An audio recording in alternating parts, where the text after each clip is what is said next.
የሆዜ ሞሪኒዮ የውጤታማነታቸው ሚስጥር የዋንጫ ሱሰኛ መሆናቸውና የሚፈልጉትን ነገር እንዴት ማግኘት እንዳለባቸው ማወቃቸው ነው አለ የእንግሊዙ ምርጥ አጥቂ አለን ሺረር። አለን ሺረር ለሆዜ ሞሪኒዮ አድናቆቱን በሰጠበት የቢቢሲው ትንታኔ ጽሑፉ ላይ ቦሪንግ የሚለውን ለቼልሲ የተሰጠውን ስያሜ አልቀበልም፣ በተለይ በቅርቡ የተለጠፈባቸው የማይረባ ነገር ነው ይህ ቦሪንግ ቼልሲ የሚለው ያለ ተቀጥላ ቼልሲ ሻምፒዮን ነው ሲል ተናግሯል። ክለቦች ቼልሲ ማሸነፍ ካቃታቸው የቼልሲ ችግር አይደለም፣ እናም ቦሪንግ ብለው እነሱ ላይ መለጠፍ አይኖርባቸውም ሲል አስተያየቱን ሰጥቷል።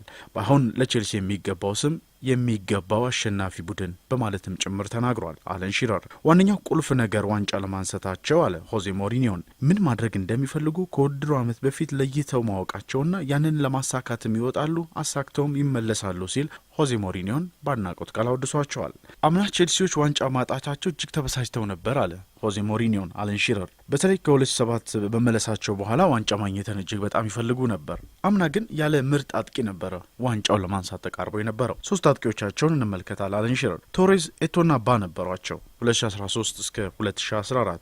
ቶሬስ በ28 ጨዋታዎች ላይ 16ቱን በቋሚነት ተሰልፎ 37 ወደ ግብ የሚሆኑ ሙከራዎችን አድርጎ 5 ግብ ብቻ ሲያስቆጥር፣ ኤቶ ደግሞ 21 ጨዋታዎች ላይ ተሰልፎ በ6ቱ በቋሚነት ተሰልፏል። 44 ወደ ግብ የሆኑ ሙከራዎችን አድርጎ 9 ግብ ብቻ ነበር ያስቆጠረው። በአንጻሩ 19 ጨዋታዎች ላይ ተሰልፏል። በ5ቱ ቋሚ ነበረ። 27 የግብ ሙከራዎችን አድርጎ 5 ግብ ብቻ ነበር ያስቆጠረው። ለግብ ደርሶ ግብ አለማስቆጠር ደግሞ ለሞሪኒዮ የማይዋጥ ነገር ነው። ለዛም ወደ ገበያ ወጡ። ለዘንድሮ ዓመት ዲያጎ ኮስታን ገዙ፣ ድሮግባን አመጡ። ዲያጎ ኮስታ ድሮግባና ሬሚን እይዘው ተጫወቱ። በ24 ጨዋታ ላይ ተጫወተ። በ23ቱ ላይ በቋሚነት የተሰለፈው ኮስታ 57 የግብ ሙከራዎችን አድርጎ 19 ግብ ነው ያስቆጠረላቸው። ድሮግባ በ26 18 ሹቶች 3 ግቦችን ማስቆጠር መቻሉንም አለን ሺረር ይጠቅሳል። ሬሚም በ18 ግብ ሙከራዎች ላይ 9ን ወደ ግብ መቀየር መቻሉን በአድናቆት ይገልጻል። የመሀል ተጫዋች እጥረት ነበረባቸው አለ ሆዜ ሞሪኒዮ። እናም ፋብሪጋስን አመጡ።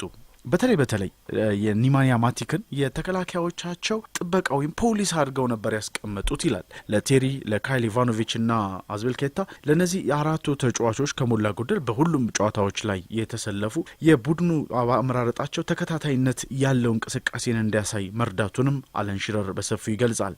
በተለይ አለን ሺረር በዘንድሮ ዓመት የሊጉ መሪ ሆነው ረጅሙን ጊዜ መምራታቸውን ለቼልሲዎች አድናቆት ያስቀምጥላቸዋል። 254 ቀናት ላይ እስካሁን ድረስ ማለት ነው። ሊጉ ሲጠናቀቅ ደግሞ 274 ቀናትን በሪከርድነት ይዘው ይቀጥላሉ።